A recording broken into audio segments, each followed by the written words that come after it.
Reviewers तो हम लोग कर रहे थे complete modern history for government exam और हम लोगों ने काफ़ी सारे चैप्टर्स निपटा चुके हैं अपनी मॉडर्न हिस्ट्री के। और उसी सीरीज़ में हम लोग बढ़ रहे हैं अपने आगे। और आज का हमारा चैप्टर है exploitation of Indian by Britishers. और आज की वीडियो के अंदर हम लोग मिलिट्री बेसिस पे कैसे हमारा एक्सप्लॉयटेशन हुआ है इसके बारे में बात करेंगे। अंग्रेज़ों ने कैसे कैसे हमें मिलिट्री बेसिस पे लूटा। तो और बाकी बता दूं, मैं एंशिएंट हिस्ट्री और मिडिवल हिस्ट्री पहले ही कंप्लीट हो चुकी हैं और वो चैनल की प्लेलिस्ट में डली भी हैं, तो जहाँ वहाँ जाके विजिट कर लेना आप लोग प्लेलिस्ट में। तो वो आज का पार्ट 5 है हमारा। और अब हम लोगों ने इतना देख लिया था कि हम लोगों ने काफ़ी सारी पॉलिसीज़ इनकी देख ली थी, कैसे रेशियल डिस्क्रिमिनेशन कर रहे थे, रिलीजियस रिफॉर्मेशन हमने पढ़ लिए थे, क्रिश्चियनिटी कैसे एक्सपोज़ कर रहे थे। और आज की बारी है मिलिट्री की। तो हम लोग अब बात करेंगे ब्रिटिश इंडियन आर्मी की। तो उस समय पर आर्मी को क्या बोला जाता था? ब्रिटिश इंडियन आर्मी बोला जाता था। उसमें अप्रॉक्स थे कितने, 3 लाख लोग थे और 2.5 लाख करीब थे इंडियंस। तो भैया पॉपुलेशन वहाँ की पॉपुलेशन में पता है कि यूरोप की पॉपुलेशन कैसी है? यूरोप की पॉपुलेशन है बहुत ज़्यादा कम। तो भैया अगर वो लोग वहाँ से लाएंगे तो भैया पॉपुलेशन ही ख़त्म हो जाएगी उनकी।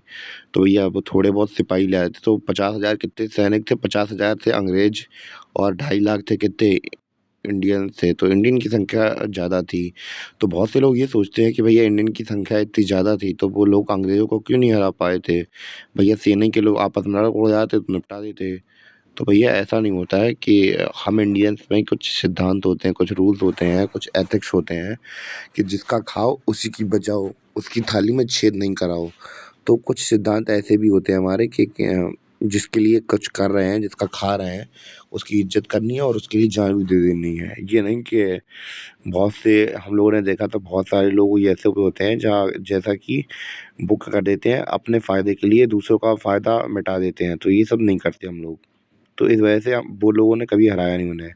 तो भैया कैसे डिस्क्रिमिनेशन होता था कि भैया इंडियंस 2.5 लाख सिपाही थे। भैया 2.5 लाख में से इंडियंस को हमेशा कैसी जॉब्स मिलती थी? छोटी जॉब मिलती थी। ऐसा नहीं है कोई, जैसे कि ABCD अगर पावर में डिवाइड करते हैं ग्रुप्स में, जैसे D और C ग्रुप की मिल जाती थी पर A ग्रुप की नहीं मिलती थी कभी भी। A क्लास की जॉब नहीं मिलती थी। तो हमें कौन कौन सी जॉब मिलती थी? सिपाही की मिलती थी या फिर जूनियर लेवल पे या मीडियम लेवल पर थोड़ी बहुत जॉब मिल जाती थी। और जो मीडियम लेवल पे मिलती थी वो भी बहुत थोड़ी बहुत होती थी, ज़्यादा नहीं होती थी। और वही हम लोग बात करें, इनके जो 50,000 सिपाही थे उनमें से उनके सिपाही सिपाही भी होते थे और जूनियर ऑफिशियल्स भी होते थे और ऑफिसर्स भी होते थे। बड़े A ग्रेड के ऑफिसर होते थे, जनरल होते थे, कर्नल होते थे। पर हम इंडियंस को नहीं रख सकते थे वो लोग।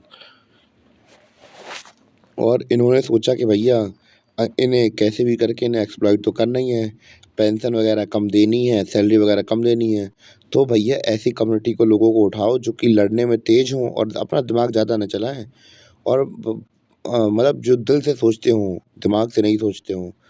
और ऐसी कुछ कम्युनिटीज़ थी जैसे कि अहीर, जाट्स, गुर्जर, राजपूत, सिख, पठान्स, मराठा, गोरखा। तो इन्होंने ऐसे-ऐसे कम्युनिटीज़ के लोगों को उठाया अपनी सेना में भर्ती करने के लिए और इनकी जातियों और धर्म के नाम पर इनकी जातियों और रीजनल मतलब क्षेत्र के हिसाब से इनकी रेजिमेंट्स वगैरह बना दी थी। तो ये सीन हम देख रहे थे। और क्या-क्या सिपाही को सेना वगैरह मिलती थी उसके बारे में बात करते हैं। सैलरीज़ वगैरह में कैसा भेदभाव करते थे। अगर हम लोग सैलरी की बात करें तो उस समय पर सैलरी अंग्रेज़ों की ₹16 थी। अब भले ही आपको कम लग रही हो पर उस समय पर ₹16 बहुत ज़्यादा बड़ी बात थी। तो उस समय पर ₹16 अंग्रेज़ों के सिपाही को से ₹16 मिल रही, क्या तनख्वाह मिल रही। और वही अगर इंडियन की बात करें तो भैया हमने कहा भेदभाव तो हो ही रहा था। इंडियन को कितना मिल रहा? ₹8 मिल रहा। पेंशन मिलती थी किसको? अंग्रेज़ों को, इंडियंस को नहीं मिलती थी। और प्रमोशन मिलता था अंग्रेज़ों को, रेगुलरली बेसिस पे मिलता रहता था उन्हें। और हमें क्या मिलता था? बहुत ही एंटायरली में से थोड़ा-सा बहुत चांस कम होता था तभी मिलता था। एक्स्ट्रा अलाउंसेस वगैरह उन्हें मिलते थे, हमें नहीं मिलते थे। और अब्यूज़िव बिहेवियर का मतलब क्या होता है कि उनके साथ गंदी तरीके से बात करना।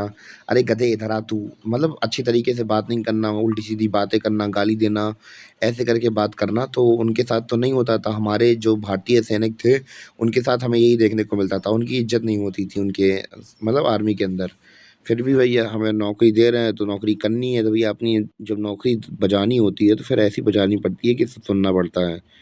इवन कि बहुत से लोग जानते होंगे जिन्होंने प्राइवेट जॉब्स में काम किया होगा, उन्हें पता होगा कि कितनी बुरी तरीके से फटकारा जाता है उन्हें। तो ये सब हम लोग देख रहे थे आर्मी के अंदर कितनी बुरी तरीके से डिस्क्रिमिनेशन हमें देखने को मिल रहा था। अब हम लोग डिस्कस करेंगे हमारा परमानेंट सेटलमेंट सिस्टम या फिर इसे सनसेट लॉ भी कहते हैं। तो इस इनकी पॉलिसी के बारे में हम लोग अब डिटेल समझते हैं। तो अभी तक हमने देखा था कि जो अंग्रेज थे उन्होंने क्या कर दिया था। आपको अगर इलाहाबाद की ट्रीटी याद हो तो इलाहाबाद की ट्रीटी के बाद ये बंगाल प्रोविंस के अंदर के जितने भी इलाके थे यहाँ से टैक्स कलेक्ट करने की क्या ले लिए थे, दीवानी राइट ले लिए थे। कब ले लिए? 1765 में। तो अब वही आप याद हो कि शाह आलम को जेल कर दी 6 साल की, फिर बाकी के बाद उनसे 26 लाख की पेंशन नहीं थी, तो आपको याद तो हो गई। तो उसके बाद इन्होंने यहाँ से राइट्स, दीवानी राइट्स वगैरह ले लिए थे। कहाँ के? बंगाल के, बिहार के, उड़ीसा के और यहाँ तक के ले लिए थे उन्होंने, पूरे असम वाले क्षेत्र के सब जगह के ले लिए थे उन्होंने। तो ये सब सीन देखने को मिल रहा था उसमें पर। इतना इलाका ले लिया उन्होंने। फिर इसके बाद उन्होंने क्या किया कि जे अंग्रेज टैक्स लेने लगे। तो भैया अंग्रेजों ने टैक्स लेने जाते तो भैया भैया इंसान आदमी पहले भी ऐसे ही था और आज भी ऐसे ही है कि भैया आदमी से पैसा मांगने मांगने जाओ, भैया शादी है घर में, लड़के की शादी है, इनकी ये हो गया, वो हो गया, फलाना हो गया, ढिकाना हो गया। आदमी इतना लीचड़ है यार कि अब बुराई नहीं कर रहा मैं, और इंडियंस ऐसे ही होते हैं। मैं भी हूँ, मुझे पता है। आनाकानी बहुत करते हैं पैसे देने में, कि अगर आदमी के पास पैसा होता भी है तो देते नहीं है। यहाँ पे भी किसानों ने आनाकानी कर दी। उन्होंने कहा कि भैया मेरे पास पैसे नहीं है, शादी है घर में, ये है, वो है, फलाना ढिकाना। अब भैया अंग्रेज परेशान कह रहे, वो कह रहा है कि भैया ऐसे जाजिब लोग हैं यार, टैक्स ही नहीं देते, हमारा दिमाग खराब हो रहा। भैया लॉर्ड कॉर्नवालिस भी थक गया भैया। अब आए कौन? 1786 से लेकर 1793 तक कौन रहे? गवर्नर जनरल है कौन? Lord Cornwallis. तो कॉर्नवालिस गुस्सा ही कस के वो कह रहा है यार बड़े लीडर लोग हैं, लाखों लोग पैसे ही नहीं देते हैं हमारे टैक्स के। अब कुछ ना कुछ तो व्यवस्था करवानी पड़ेगी हमें। अब बस इन्होंने फिर दिमाग लगाया, इन्होंने लगाया परमानेंट सेटलमेंट सिस्टम स्टैब्लिश कराया। इसमें था क्या, इन्होंने कौन कौन से इलाके लिए? बंगाल लिया, बिहार लिया। मैं बुराई नहीं कर रहा इंडियंस की, पर थोड़ी बहुत आते हैं ही, सबकी देखता हूँ मैं। बंगाल हुआ, बिहार हुआ, उड़ीसा हुआ, और साथ में एक इलाका और जोड़ दिया इन्होंने, बनारस। तो अब भैया इन 3 जगह की जागीरदारी इन्होंने इकट्ठी ली और यहाँ पे इम्प्लीमेंट कर दिया। क्या कर दिया? परमानेंट सेटलमेंट सिस्टम या फिर सनसेट सिस्टम इन्होंने स्टेब्लिश कर दिया। इसके अंदर था क्या, हम लोग वो देखते हैं। तो सबसे पहले आपको ये ट्रायंगल जो दिख ही रहा होगा ये, तो सबसे ऊपर है अंग्रेज, फिर आते हैं लैंडलॉर्ड्स, फिर आते हैं किसान। तो हम लोगों ने देखा कि पहले के समय में क्या चलता था कि जो नवाब वगैरह होते थे तो ये जमींदार वगैरह को रखते थे साथ में, और क्योंकि ये टैक्स वसूल कर लेते थे इनसे, और मतलब ये लोग अच्छी तरीके से अपना टाइम पे देते रहते थे और किसान नहीं देते थे। तो भैया अंग्रेजों ने क्या करवाया, अंग्रेजों ने कहा कि भैया जो किसान है, जिन उन्होंने सबसे पहले बनवाई लिस्ट बनवाई, किसने किसने में पैसा नहीं दिया है। तो हाँ उनकी लिस्ट आ गई। तो भैया जिन जिन ने पैसा टैक्स टाइम पे नहीं देते थे या फिर जिन्होंने नहीं दिया था, उनकी लिस्ट बनवाई लाखों किसानों की। और वो जितनी सारी ज़मीनें थी उन्होंने कहा कि इनकी सारी ज़मीनें किसको टैक्स कर दो, मतलब किसके लिए, किसको दे दो, ये लैंडलॉर्ड्स को दे दो, क्योंकि ये लोग भैया टाइम पे पैसा दे देते हैं। तो भैया इनके पास दे दी। तो ये लोग टाइम पे पैसा कैसे दे देते थे? इनके पास लाखों की मात्रा में खेत रहते थे, सॉरी हज़ारों बीघा के खेत रहते थे, और उसमें भी खुद की कोई खेती करनी होती, मज़दूर लगा के काम करवा लेते थे और टाइम पे टैक्स दे देते थे। तो इन्होंने सोचा किसान तो दे नहीं रहे, तो भैया यही दे देंगे, तो इन्हीं को टैक्स दे दो, मतलब इन्हीं के नाम पे वो कितनी ज़मीनें कर दो। तो इनके नाम पे ज़मीनें हो गई। और ज़मीनों में का इनसे अब लैंडलॉर्ड को भी धमका के रखा गया। इनसे कहा कि भैया अपने खेत के करना 11 हिस्से, कितने करना? 11 हिस्से करना, और उसमें से 1 हिस्सा रखना अपने पास और बाकी 10 हिस्सा हमारे पास भेज देना। और अगर तुमने बेटा, हम एक डेट फिक्स कर देंगे, एक डेट फिक्स कर देंगे, उस डेट की शाम से पहले हमारे पास टैक्स का पैसा आ जाना चाहिए, वरना हम तुम्हारी वो तो ज़मीन जाएगी ही जाएगी जिसका तुम्हें टैक्स देना है, और फिर साथ में जो तुम्हारी जो ज़मीन है वो खुद की ज़मीन है, वो ही चली जाएगी। तो अंग्रेज़ों ने ऐसा कानून ला के भैया ज़मींदारों की नींद तो उड़ा ही दी थी है, और गरीब किसान तो भैया बहुत परेशान हुआ, उनकी ज़मीनें छीन ली गई उनसे। और बेचारा गरीब किसान रो रो के कह रहा, अरे भैया कसम छोड़ दो हमारी ज़मीन, तो ज़मीन ले ली इनकी, पूरी ज़मीनें चली गई इनकी।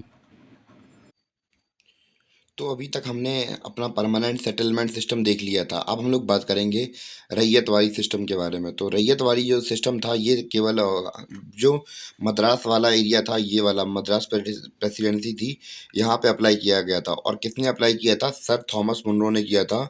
और कब किया था? 1820 में किया था। इसमें ये था कि भैया जो साउथ इंडिया है वहाँ पे जमींदार का इतना कॉन्सेप्ट था नहीं, तो यहाँ पे भी नहीं देखने को मिला। यानी यहाँ पे बीच का मीडिएटर था ही नहीं, सीधे किसानों से पैसा लिया जाता था। सीधे सीधे किसानों से पैसा ले रहे हैं। तो जो किसान थे वो क्या होता था, कोई मिडल मैन था नहीं, तो भैया पैसे कैसे लेते थे? कैश में लेते थे। फिक्स डेट होती थी। और जहाँ पे फिक्स डेट होती थी कि भाई एक तारीख दे दी हमने कि इसी तारीख को पैसा मिल जाना चाहिए। और अगर सूखे इलाकों के लिए 50% था कि सूखे इलाके से हम लोग 50% टैक्स लेंगे, और जो अच्छा इलाका है, वेट इलाका है, वहाँ से 7% टैक्स ले लेंगे। तो सोच के देखिए उस समय पर कितना हैवी टैक्सेस ले रहे हैं। और ड्राई लैंड पे हमने देखा था 50 ले रहे थे, और वेट लैंड पे 60% टैक्स ले रहे थे। अगर टैक्स टाइम पे नहीं दिया तो भैया ज़मीन छीन ले रहे थे। अब भैया प्रॉब्लम कहाँ आती थी इसमें? प्रॉब्लम ये आती थी कि जैसे कि कोई एरिया है, मान चलिए कि अब नॉर्मली क्या होता है कि फसल उग गई हुई है, तो मंडी में ये होता है कि एक फिक्स आता रेट आता है, मतलब एक रेट की दरें आती हैं जब फसल कट जाती है कि हाँ ये रेट हो गया। तो भैया किसान क्या करता है, अपनी फसल का टाइम देख के उसी हिसाब से देखता है कि उसकी रेट के हिसाब से कब रेट अच्छे चल रहे हैं तब अपनी फसल बेच देता है। और मान के चलिए कि जब फसल की रेट उसे ठीक ठाक नहीं मिल रही है, तो वो क्या करता है, वेट करता है कि हाँ कब फसल के रेट अच्छे हो जाएंगे तो हम अपनी फसल बेच देंगे। तो भैया जब वो आई नहीं, रेट आया नहीं, वो फिर 2-4 महीने रुक जाता, और उसी बीच में अगर इनकी डेट आ जाए तो वो 2-4 महीने रुक के वो क्या करते थे, साहूकार से पैसा ले लेते थे। वो कहते हैं साहूकार साहब हमें थोड़ा पैसा दे दो भैया, हम टैक्स टाइम पे दे देंगे, और जिससे कि हमारी जब फसल का रेट अच्छे आ जाएंगे तो हम बेच देंगे अपनी फसल, तो आपके पैसे उनके पैसे दोनों पैसे तो लौटा देंगे। तो भैया जो साहूकार होते थे बहुत ज़्यादा एक्सप्लॉइटेड होते थे। वो लिखते 12% थे और बताते 15% थे, सॉरी, बताते 12% थे, लिखते 15% थे। अगर कोई अब पढ़े लिखे था नहीं उस समय पर आदमी, देखते देखे उनके खाते वगैरह, तो ये सीन था। तो भैया बहुत एक्सप्लॉइट करके लूटते थे उनसे, और अगर टाइम उनका पैसा टाइम पे नहीं दिया तो भैया बस काम खत्म, टाइम भूल गए तुम, और मतलब ज़मीन देनी पड़ेगी उन्हें, ज़मीन का कागज़ रख के ही तो पैसा मिलता था। और नहीं दिया तो फिर उन्हें या फिर अंग्रेज़ों को या फिर उन्हें साहूकारों को पैसा देना पड़ता था, या ज़मीन छिना लेते थे वो लोग। और बहुत एक्सप्लॉइटेटिव तरीका था। और नहीं, अगर नहीं दे पाए सही टाइम पे पैसा, ज़मीन देनी ही पड़ेगी। और ज़मीन देने के बाद क्या करेंगे भैया? कुछ नहीं, जो सुसाइड कर लेते थे बहुत से लोग तो। और हर 30 साल बाद टैक्स इंक्रीज़ हो जाता था, तो हमें ये सब देखने को मिल रहा था। अब बचा भैया हमारा, ये सब तो हो गया, अब बचा हमारा महलवारी सिस्टम। महलवारी सिस्टम के अंदर ये कहाँ इम्प्लीमेंट हुआ? तो भैया ये होता था नॉर्थ वेस्ट फ्रंटियर था, तो ये अफ़गानिस्तान वाला एरिया है, और पंजाब, राजस्थान, गंगा वाला एरिया और मध्य प्रदेश वाला एरिया, तो ये वाले इन क्षेत्रों के अंदर लगा था क्या? महलवारी सिस्टम। तो महलवारी सिस्टम के अंदर इसको पहले लाए कौन थे? 1822 में। पिछली बार को ये उसके सॉरी हमने देखा था कि हमारा जो कौन सा था ये, रैयतवाड़ी था 1820 में आया था, इसी के 2 साल बाद आ गया था महलवाड़ी सिस्टम 1822 में। इसे लाए कौन थे? हॉल्ट मैकेंजी लाए थे इसे। और हम लोग बात करें कि इसमें होता क्या था कि महल का सिस्टम चलता था। महल का मतलब क्या होता था? एक या एक से ज़्यादा ग्रुप, मतलब एक एक या एक से ज़्यादा गाँवों के ग्रुप को क्या कहते थे? महल कहते थे। यानी कि एक गाँव हो सकता है, एक गाँव से टैक्स लेंगे या फिर बहुत सारे गाँव से टैक्स ले लेंगे, तो इसे महल कहा जाता था। जैसे रामपुर गाँव है, तो इसमें से क्या होता था कि एक ज़मींदार क्या होता, जैसे एक गाँव है, तो भैया एक गाँव के अंदर पूरे गाँव का ठेका एक ज़मींदार को दे देंगे, वो पैसा इकट्ठा करेगा और अंग्रेज़ों को दे देगा। और ऐसे ही छोटे-छोटे गाँवों से मिलकर, जैसे छोटा-छोटा गाँव है, 4-5 गाँव है, उन्हें इकट्ठा पैसा एक महल के अंदर डाल दिया। और उसका पैसा कौन लेगा? ज़मींदार लेगा और अंग्रेज़ों को दे देगा। तो ऐसे करके सीन चल रहा था। और इसके अंदर होता क्या था कि इसके अंदर भी वही सीन चल रहा था, 50% टैक्स भैया बढ़ जाता था। सूखे वाले इलाके में 50% देना पड़ता था, और गीले वाले इलाकों में अच्छी, जहाँ की फसल अच्छी होती थी, वहाँ 60% देना पड़ता था। तो ये सीन था हमारा। और दूसरी बात ये थी कि भैया इसमें एक्सप्लॉइटेटिव क्या था? भैया जो ज़मींदार होते थे, बहुत ज़्यादा एक्सप्लॉइटेटिव होते थे। तो भैया गरीब को अंग्रेज़ों से तो शादी कर नहीं पाएँगे, तो अंग्रेज़ों को 50% दे देते थे।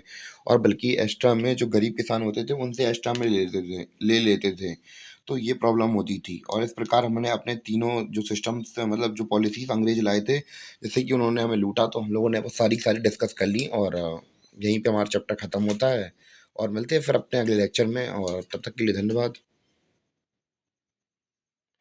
और मैं एक अनाउंसमेंट कर दूं कि भैया मेडवल हिस्ट्री कंप्लीट हो चुकी है, एंशियंट भी कंप्लीट हो चुकी है, और मॉडर्न भी अप्रोक्स खत्म ही होने वाली है, थोड़ी बहुत बची है तो वो निपटा दूंगा, तो आप लोग विजिट कर लीजिए जनरिक प्लेलिस्ट में।